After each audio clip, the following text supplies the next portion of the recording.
1Q84 by Haruki Murakami. Book 2, Chapter 14. Tengo, a package in his hands. "Come here and hold me," fuka-eri said.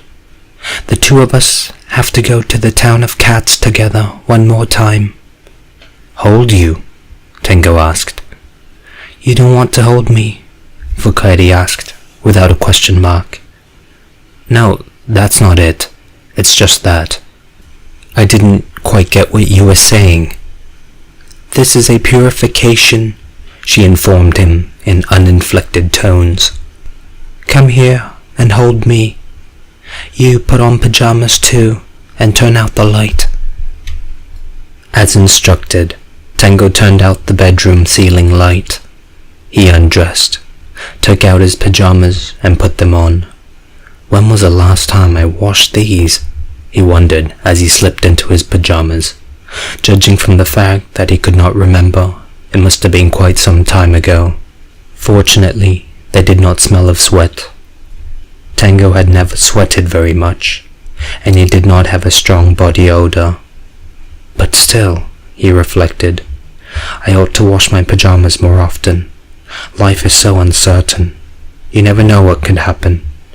One way to deal with that is to keep your pajamas washed. He got into bed and gingerly wrapped his arms around fuka-eri, who laid her head on Tengo's right arm. She lay very still, like a creature about to enter hibernation. Her body was warm, and so soft as to feel utterly defenseless, but she was not sweating. The thunder increased in intensity, and now it was beginning to rain. As though crazed with anger, the raindrops slammed sideways against the window glass. The air was damp and sticky, and the world felt as if it might be oozing its way toward its dark finale. The time of Noah's flood might have felt like this.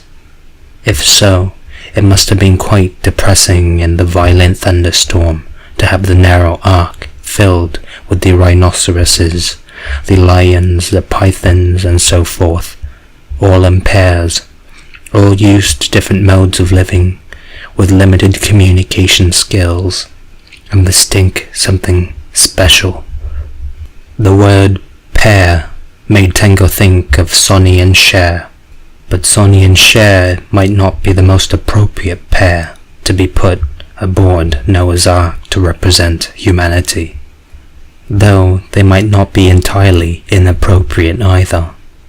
There must be some other couple who would be a more appropriate human sample. Embracing fuka-eri in bed like this, with her wearing his pajamas, Tengo had a strange feeling. He even felt as if he might be embracing a part of himself, as if he were holding someone with whom he shared flesh and body odor, and whose mind was linked to his. Tengo imagined the two of them having been chosen as a pair to board Noah's Ark, instead of Sonny and Cher. But even they could hardly be said to be the most appropriate sample of humanity. The fact of our embracing each other in bed like this is far from appropriate, no matter how you look at it. The thought kept Tengo from being able to relax. He decided instead to imagine Sonny and Cher becoming good friends with the python pair on the ark. It was an utterly pointless thing to imagine, but at least it enabled him to relax the tension in his body. Lying in Tengo's arms, fuka-eri said nothing, nor did she move or open her mouth. Tengo didn't say anything either. Even embracing fuka-eri in bed, he felt almost nothing that could be called sexual desire. To Tengo, sexual desire was fundamentally an extension of a means of communication, and so to look for sexual desire in a place where there was no possibility of communication seemed inappropriate to him. He realized too that what fuka-eri was looking for was not his sexual desire. She was looking for something else from him, but what that something else was, he could not tell. The purpose of doing so aside, the sheer act of holding a beautiful 17-year-old girl in his arms was by no means unpleasant. Her ear would touch his cheek now and then. Her warm breath grazed his neck. Her breasts were startlingly large and firm for a girl with such a slim body. He could feel them pressed against him in the area above his stomach. Her skin exuded a marvelous fragrance. It was a special smell of life that could only be exuded by flesh still in the process of formation, like the smell of dew-laden flowers in midsummer. He had often experienced that smell as an elementary school student on his way to early morning radio exercises. I hope I don't have an erection, Tango thought. If he did have an erection, she would know immediately, given their relative positions. If that happened, it would make things somewhat uncomfortable. With what words and in what context could he explain to a 17-year-old girl that erections simply happen sometimes, even when not directly driven by sexual desire? Fortunately, however, no erection had happened so far, nor did he have any sign of one. Let me stop thinking about smells. I have to concentrate my mind on things having as little to do with sex as possible. He thought again of the socializing between Sony and Cher and the two pythons. Would they have anything to talk about? And if so, what could it be? Finally, when his ability to imagine the arc in the storm gave out, he tried multiplying sets of 3-digit numbers. He would often do that when he was having sex with his older girlfriend. This would enable him to delay the moment of ejaculation being somewhat about which she was particularly demanding. Tango did not know if it would work to hold off an erection, but it was better than doing nothing. He had to do something. I don't mind if it gets hard, fuka-eri said, as if she had read his mind. You don't mind? There's nothing wrong with that. There's nothing wrong with that, Tango said, echoing her words. Sounds like a grade school kid in sex education. Now, boys, there's nothing shameful or bad about having an erection, but of course you must choose the proper time and occasion. So, anyway, has the purification begun? Tango asked in order to change the subject. Fuka-eri did not reply. Her small, beautiful ear seemed still to be trying to catch something in the rumbling of the thunder. Tango could tell that much, and so he decided not to say any more. He also gave up trying to multiply 3-digit numbers. If fuka-eri doesn't mind, what's the difference if I get hard, he thought. In any case, his penis showed no signs of movement. For now, it was just peacefully lying in the mud. I like your thingy, his older girlfriend had said. I like its shape and color and size. I'm not so crazy about it, Tango said. Why not? She asked, slipping her palm under Tango's flaccid penis as if handling a sleeping pet, testing its weight. I don't know, Tango said. Probably because I didn't choose it for myself. You're so weird, she said. You've got a weird way of thinking. That had happened once upon a time. Before Noah's flood. Probably. Fuka-eri's warm, silent breath grazed Tango's neck in a regular rhythm. Tango could see her ear in the faint green light from the electric clock, or in the occasional flash of lightning, which had finally started. The ear looked like a soft, secret cave. If this girl were my lover, I would probably never tire of kissing her there, Tango thought. While I was inside her, I would kiss that ear, give it little bites, run my tongue over it, blow my breath into it, inhale its fragrance. Not that I want to do that now. This was just a momentary fantasy based on pure hypothesis concerning what he would do if she were his lover. Morally, it was nothing for him to be ashamed of. Probably. But whether this involved a moral question or not, he should not have been thinking about it. Tango's penis began to wake from its tranquil sleep in the mud, as if it had been poked in its back by a finger. It gave a yawn and slowly raised its head, gradually growing harder until, like a yacht whose sails are filled by a strong northwest tailwind, it achieved a full, unreserved erection. As a result, his hardened penis could not help but press against fuka-eri's hip. Tango released a deep mental sigh. He had not had sex for more than a month following the disappearance of his girlfriend. Probably that was the cause.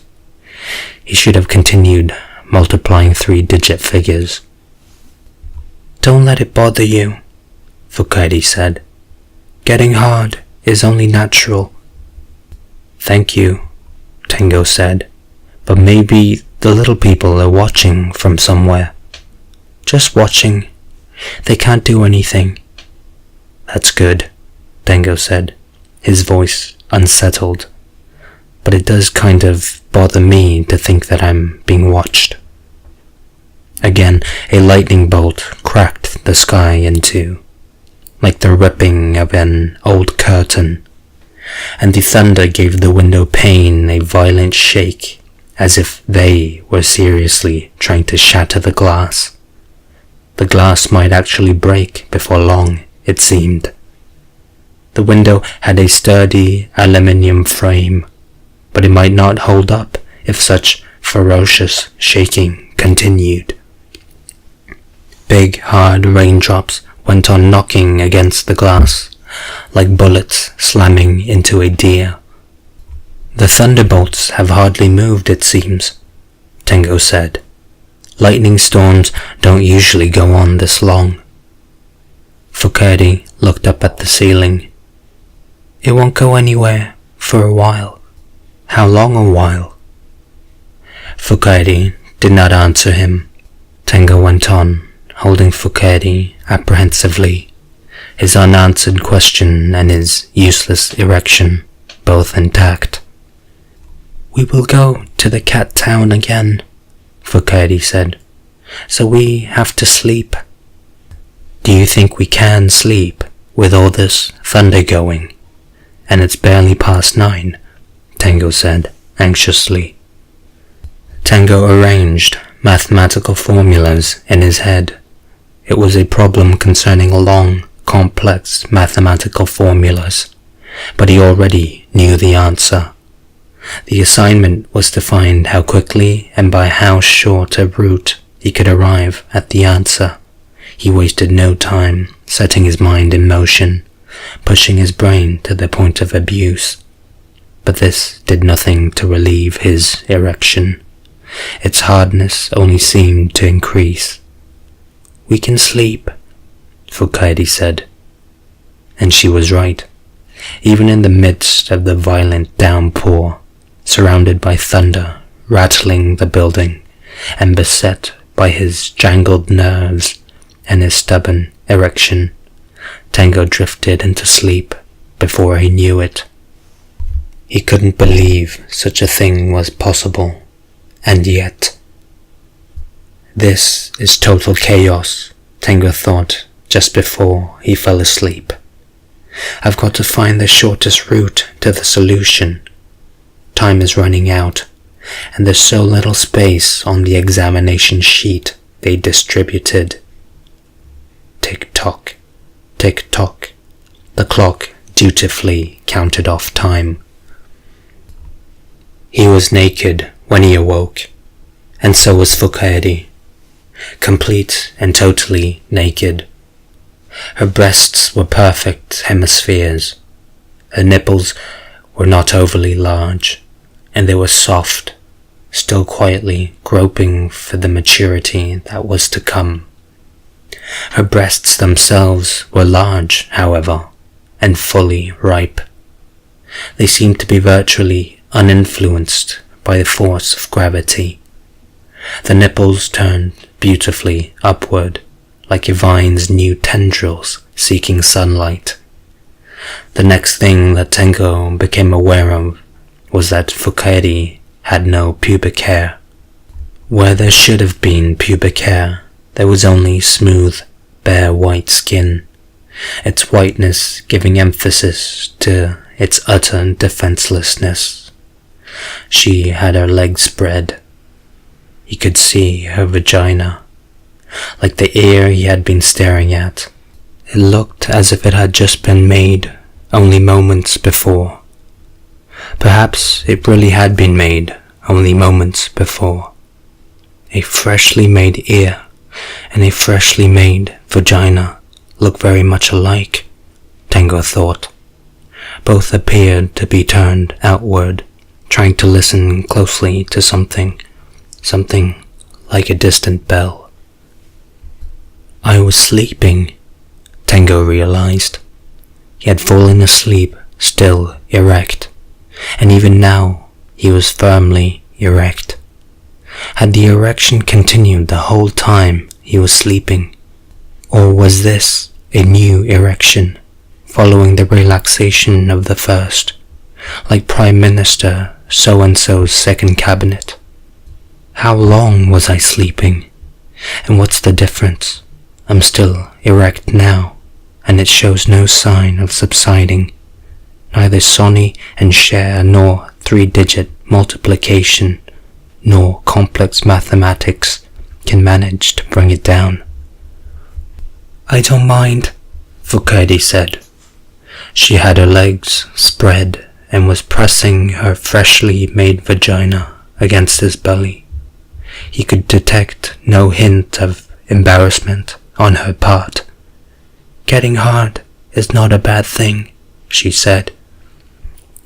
I can't move my body, he said. It was true. He was trying to raise himself, but he couldn't move a finger. He could feel his body, feel the weight of fuka-eri's body on top of his, feel the hardness of his erection, but his body was as heavy and stiff as if it had been fastened down by something. You have no need to move it, fuka-eri said. I do have a need to move it. It's my body, Tengo said. Fuka-eri said nothing in response to that. Tengo could not even be sure whether what he was saying was vibrating in the air as vocal sounds. He had no clear sense that the muscles around his mouth were moving and forming the words he tried to speak. The things he wanted to say were more or less getting through to fuka-eri, it seemed, but their communication was as uncertain as a long-distance phone call with a bad connection. She, at least, could get by without hearing what she had no need to hear, but this was not possible for Tengo. Don't worry, fuka-eri said, moving her body lower down on his. The meaning of her movement was clear. Her eyes had taken on a certain gleam, the hue of which he had never seen before. It seemed inconceivable that his adult penis could penetrate her small, newly made vagina. It was too big and too hard. The pain should have been enormous. Before he knew it, though, every bit of him was inside her. There had been no resistance whatever. The look on her face remained totally unchanged as she brought him inside. Her breathing became slightly agitated, and the rhythm with which her breasts rose and fell changed subtly for 5 or 6 seconds, but that was all. Everything else seemed like a normal, natural part of everyday life. Having brought Tango deep inside her, fuka-eri remained utterly still, as did Tango, feeling himself deep inside her. He remained incapable of moving his body, and she, eyes closed, perched on top of him like a lightning rod, stopped moving. He could see that her mouth was slightly open, and her lips were making delicate, rippling movements as if groping in space to form some kind of words. Aside from this, she exhibited no movement at all. She seemed to be holding that posture as she waited for something to happen. A deep sense of powerlessness came over Tango. Even though something was about to happen, he had no idea what that something might be, and had no way of controlling it through his own will. His body felt nothing. He could not move, but his penis had feeling, or rather than feeling, it had what might have been closer to a concept. In any case, it was telling him that he was inside fuka-eri, and that he had the consummate erection. Shouldn't he be wearing a condom? He began to worry. It could be a real problem if she got pregnant. His older girlfriend was extremely strict about birth control, and she had trained Tango to be just as strict. He tried as hard as he could to think of other things, but in fact he was unable to think about anything at all. He was in chaos. Inside that chaos, time seemed to have come to a stop. But time never stopped. That was a theoretical impossibility. Perhaps it had simply lost its uniformity. Taking the long view, time moved ahead at a fixed pace. There could be no mistake about that. But if you considered any one particular part of time, it could cease to be uniform. In these momentary periods of slackness, such things as order and probability lost all value. Tango, fuka-eri said. She had never called him by his first name before. She said it again. Tango, as if practicing the pronunciation of a foreign word. Why is she calling me by my name all of a sudden? Tango wondered. Fuka-eri then leaned forward, bringing her face close to his. Her partially open lips now opened wide, and her soft, fragrant tongue entered his mouth, where it began a relentless search for unformed words, for a secret code engraved there. Tango's own tongue responded unconsciously to this movement, and soon their tongues were like two young snakes in a spring meadow, newly wakened from their hibernation and hungrily intertwining, each led on by the other's scent. Fuka-eri then stretched out her right hand and grasped Tango's left hand. She took it powerfully, as if to envelop his hand in hers. Her small fingernails dug into his palm. Then, bringing her intense kiss to an end, she righted herself. Close your eyes. Tango did as he was told. Inside his closed eyes, he found a deep, gloomy space, so deep that it appeared to extend to the center of the earth. Then a light, evocative of dusk, broke into the space, the kind of sweet, nostalgic dusk that comes at the end of a long, long day. He could see, suspended in the light, numberless, fine-grained, cross-section-like particles, dust, perhaps, or pollen, or something else entirely. Eventually, the depths began to contract. The light began to grow brighter, and the surrounding objects came into view. The next thing he knew, he was 10 years old, and in an elementary school classroom. This was real time, in a real place. The light was real, and so was his 10-year-old self. He was really breathing the air of the room, smelling its varnished woodwork and the chalk dust permeating its erasers. Only he and the girl were in the room. There was no sign of other children. She was quick to seize the opportunity, and she did so boldly. Or perhaps she had been waiting for this to happen. In any case, standing there, she stretched out her right hand and grasped Tengo's left hand, her eyes looking straight into his. His mouth felt parched. It all happened so suddenly. He had no idea what he should do or say. He simply stood there, letting his hand be squeezed by the girl. Eventually, deep in his loins, he felt a faint but deep throbbing. This was nothing he had ever experienced before, a throbbing like the distant roar of a sea. At the same time, actual sounds reached his ears.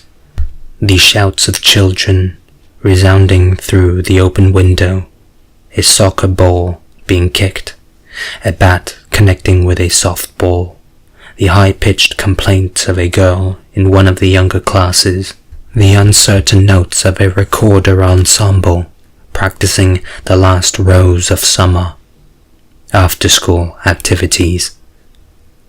He wanted to return the girl's grasp with equal force, but the strength would not come into his hand. Part of it was that the girl's grip was too strong, but Tengo realized too that he could not make his body move. Why should that be? He couldn't move a finger, as if he were totally paralyzed. Time seems to have stopped, Tengo thought. He breathed quietly, listening to his own inhalations and exhalations. The sea went on roaring. Suddenly, he realized that all actual sounds had ceased.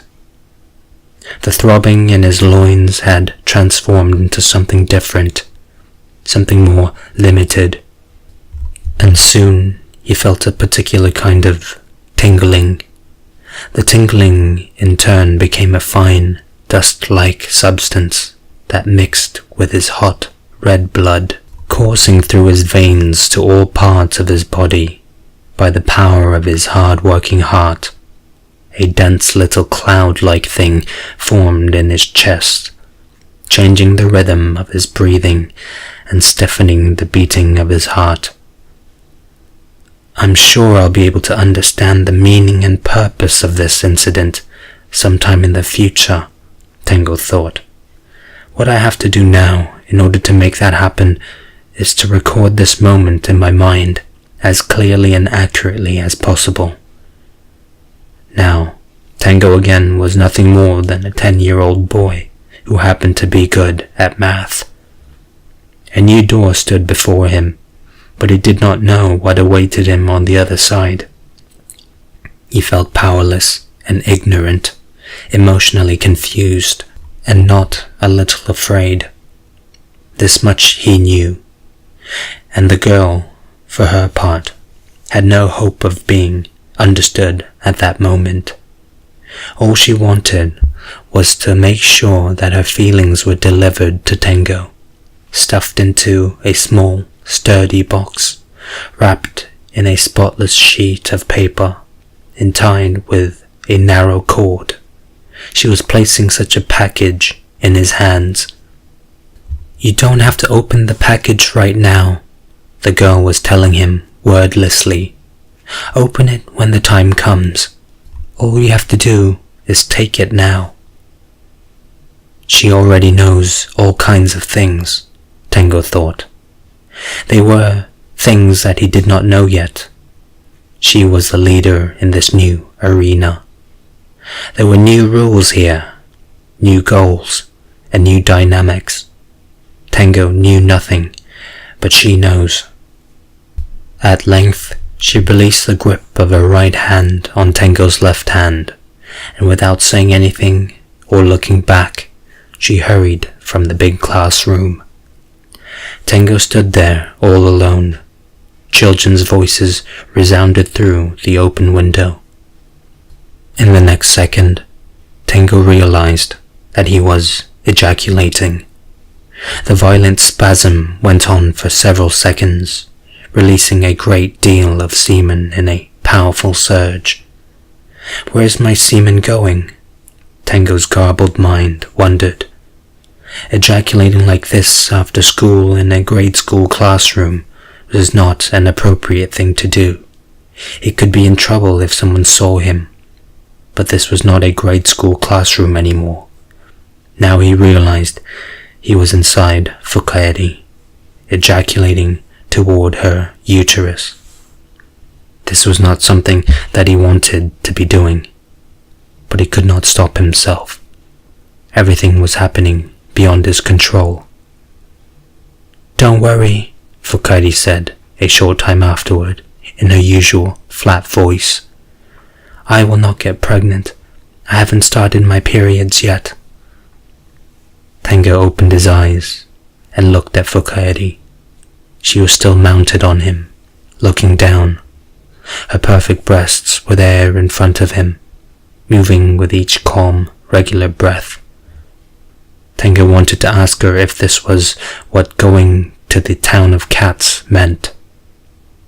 What kind of a place was the town of cats?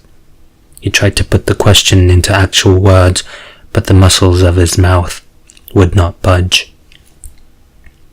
This was necessary, Fuka said, as if reading Tango's mind. It was a concise answer, and no answer at all, as usual. Tango closed his eyes again.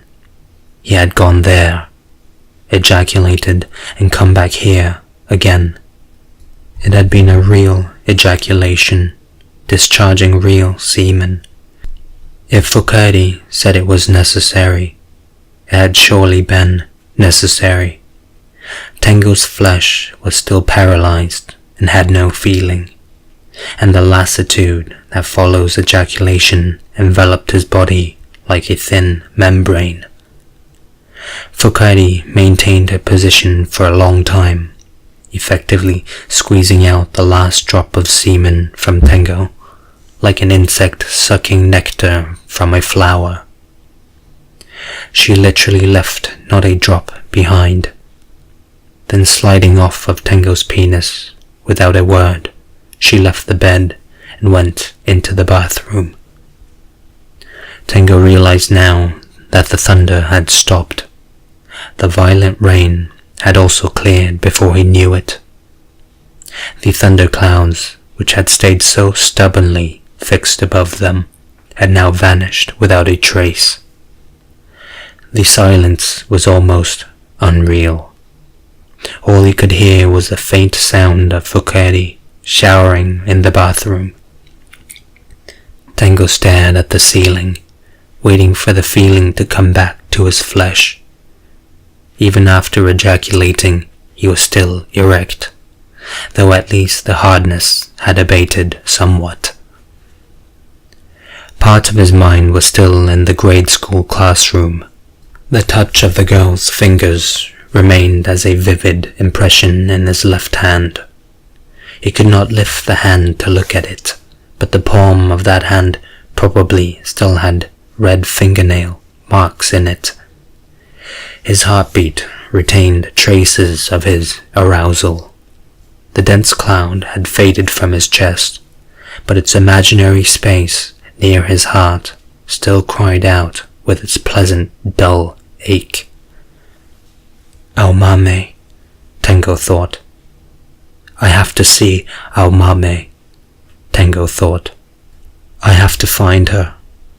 Why has it taken me so long to realize something so obvious? She handed me that precious package. Why did I toss it aside and leave it unopened all this time? He thought of shaking his head, but that was something he could not yet do. His body had still not recovered from its paralysis. Fuka-eri came back to the bedroom a short time later. Wrapped in a bath towel, she sat on the edge of the bed for a while. "The little people are not stirring anymore," she said, like a cool, capable scout reporting on conditions at the front. Then she used her fingertip to draw a little circle in the air. A perfect, beautiful circle, such as an Italian Renaissance painter might draw on a church wall. No beginning, no end. The circle hung in the air for a while. "All done." Having said this, the girl stood and undid her bath towel. Completely naked, she stayed there for a while, as if allowing her damp body to dry naturally in the still air. It was a lovely sight. The smooth breasts, the lower abdomen free of pubic hair. She bent over and picked up the pajamas where they had fallen on the floor, putting them on directly next to her skin without underwear, buttoning the top and tying the bottom's cord. Tango watched all this in a darkened room, as if studying an insect undergoing metamorphosis. Tango's pajamas were too big for her, but she looked comfortable in them. Fuka-eri slipped into bed, found her narrow space, and rested her head on Tango's shoulder. He could feel the shape of her little ear against his naked shoulder, and her warm breath against the base of his neck. All the while, his paralysis began to fade, just as the tide ebbs when the time comes.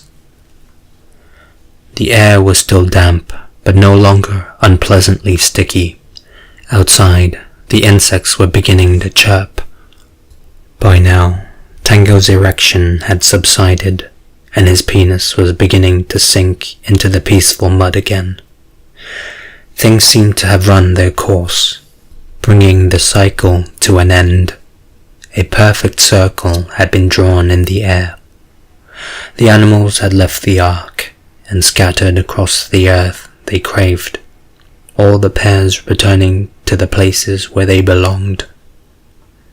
"You'd better sleep," she said, "very deeply." Sleep, very deeply, Tango thought. Sleep, and then wake up. What kind of world will be there tomorrow? "No one knows the answer to that," Fuka-eri said, reading his mind. End of chapter.